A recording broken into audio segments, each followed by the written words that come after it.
салом дӯстони гиромӣ, ҳаводорони забонҳои хориҷӣ, ҳамзабонони арҷманд, ҳамаи шуморо ба канали Дунёзабон хушомадед ва хайрамақдам мегӯям. Hello everyone and welcome to our channel Duniozabon. How is it going? امروز در باره یک عباره یا یک اصطلاح صحبت خواهیم کرد که آن there is, there are می باشد و این there is, there are در تاجیکی همون هست، هستند ترجمه می شود. یعنی عادتا این هست، هستند در آخر جمله می آید، اما در زبان انگلیسی در اول جمله می آید. اگر از روی معنای کلمه ها ترجمه کنیم، یعنی ترجمه تحت لفظی، یعنی is است می شود، are هستند می شود، اما there در اینجا آنجاست می شود، آنجاست، در آنجاست، آنجا. اما there is با هم آمد و there are با هم آمد، پس معنای همون هست، هستند رو در نظر دارد. خب در این جدولی زیر باز خوبتر ما و شما با این قاعده شناس می شویم. خب رقم درس رو با فکرم که نگفتیم، درس 19 هم است. خب اینجا نوشتگی هم هست. درس 19 هم از سلسله درس های انگلیسی در 99 روز. الکی 19 درس شده. خب برای شما پیشروی، کامیابی خواهانم. خب کسانی که نو آموز هستند یک کم بیش دشواری میکشند در آموختن زبان، هیچ وقت دل سرد نشوند، هیچ وقت ناامید نشوند. یعنی بعضی کسا مثلا این چیز از سری خودمون گذشتگی هست، بعضی کسا مثلا میگوید که این there is میشده باشد یا که there is مثلا، یا اینکه خب دیگر کلمه را هم که بگیریم table میشود یا که table میشود یا که table میشود یا که خب desks میشود یا که desks میشود یا که desks میشود. یعنی در بعضی کلمه ها یک شک و شبهه دارن که این طرز خواندنش چه خیلی میشده باشد. از مگر این خیلی بگم شاید که ناتوری باشد، شاید که ما را بخندن. خب دوستان گرامی، یک چیز برای شما توصیه میکنم، یک توصیه. شما اگر بعضی اخبار را اگر اهمیت داده باشین، بعضی از آدمان خارجی که در تاجیکستان هستند با زبان تاجیکی گپ میزنن نگاه شما کنین چه خیلی گپ میزنن.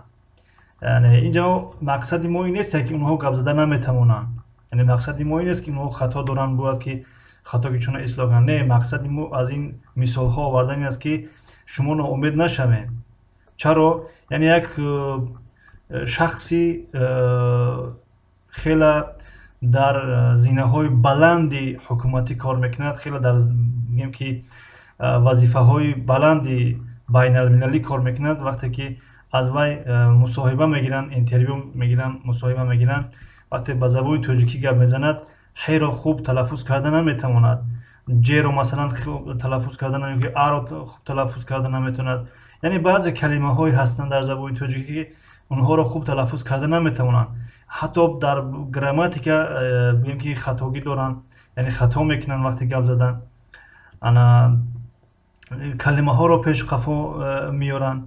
بعضی وقت جمله پر نیست، یعنی جمله کامل نیست اما گپ میزنن.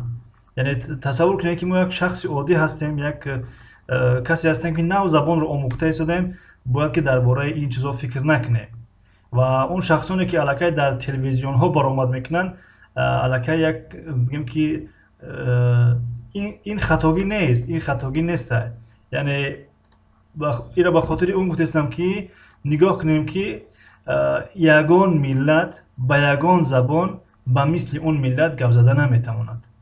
یعنی خلاصه کنیم اگر بگیم که شف نکرده شفتالو بگیم، مگر یگان ملت با زبان یگان ملت دیگه با مثل همون ملت گپ زده نمیتواند.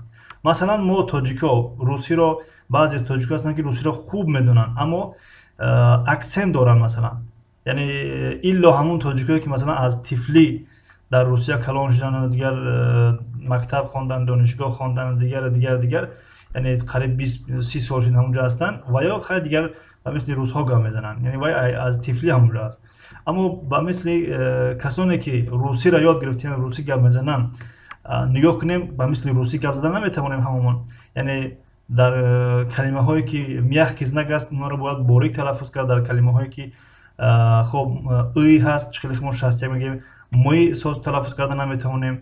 خب انگلیسی‌ها باشن وقتی روسی گپ میزنن همین خیل روسی را خوب گپ زدن نمیتوانن، یعنی به مثل روس ها. یا نگاه کنیم بعضی از کارگران سفارت ها در تاجیکستان وقتی که اینترویو میتین گپ میزنن با زبان تاجیکی، با مثل تاجیکو گپ زدن نمیتوانن. یعنی خلاص در این مرحله هیچ وقت ناامید نشین و همون کلمه رو خیلی که در ذهنتون آمد از یاد کردین همون خیر گپ زنین. یگان پروا نکنین که ما رو میخندن، ما رو دیگر میگن. مثلا همون کسانی که در تلویزیون ها گپ میزنن، در ژورنالیست ها از اونها مصاحبه میگیرن با زبان تاجیکی گپ میزنن، تاجیکیشون اونقدر خوب نیست. آیا مردم رفتن از همون پرسیدن که چرا تو با زبان تاجیکی ما خیلی گپ میزنی؟ چرا در اونجا حی بود خی گفتی؟ چرا در اونجا خی بود حی گفتی؟ چرا در اونجا جه بود دژه گفتی مثلا؟ یگان کس رفتن نمیپرسد، یگان جای شرم و ایزوش هم نیست. یعنی بنابراین با این بعضی از چیزهایی که نازک هستند به این چیزا دقت نتین، فقط به پیش.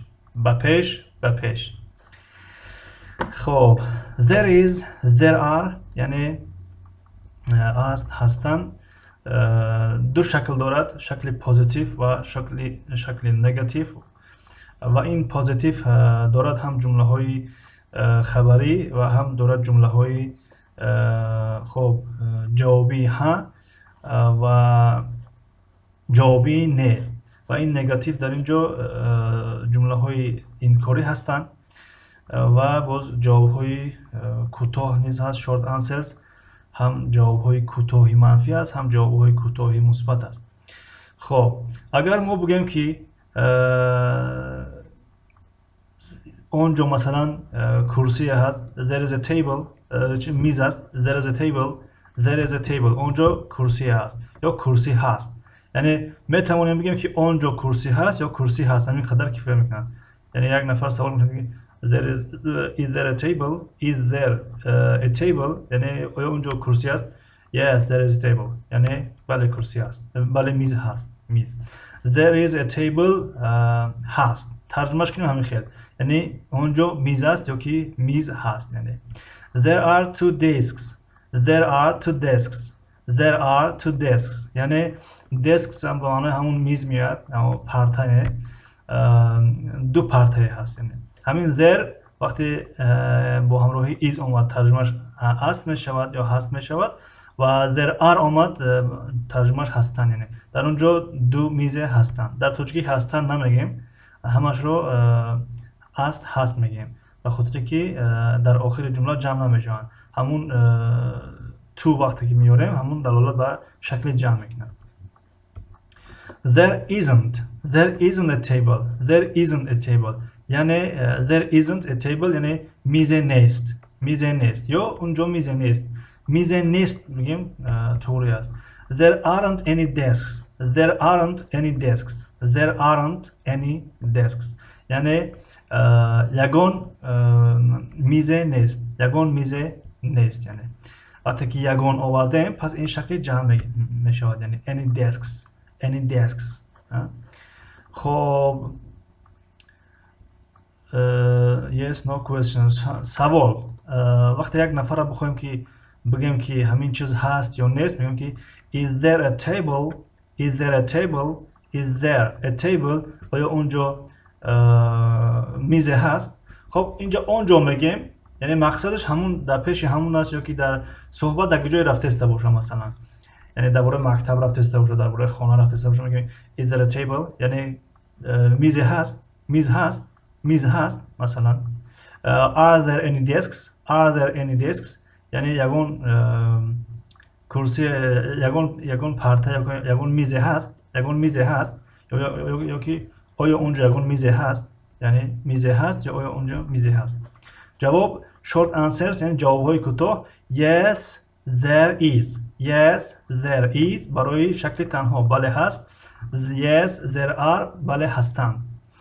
خب جوابهای منفی no there isn't، no there isn't نه نیست، no there aren't، no there aren't نه نیستند. خب اینها بودند اصطلاح there is یا there are، همون در تاجیکی هست و است. خب درس گذشته وظیفه خانگی داده بودیم، اما یکم کس در کامنتر هم ننوشت یا که در چیز پریمیره. خب اینها جاشون خالی موند، از این پس و هم وظیفه خانگی میتیم هم در درس آینده جواب درستش میگردونیم. خب اون در بالایی میشه و در بالایی. خب next to در پهلوی، در پهلوی. این در داخلی، در داخلی. under در زیری. between در بینی، در بینی. خب کی باشد؟ خب از این موضوع اگر یکان نافهمی باشد باز میتوانید بپرسین، باز میتوانید نویسین، در پریمیره باشین یا در زیر شرح نویسین کامنتر، یا در سبشست نویسین، یا در بگیم که اینستاگرام نویسین. یعنی اگر نافهمی باشد باز میتوانید که بپرسین. خب درس امروز رو به همین قدر انجام میبخشیم و تا درس های نوبتی گفتنی هستیم که خدا نگهدار. See you next class. Goodbye.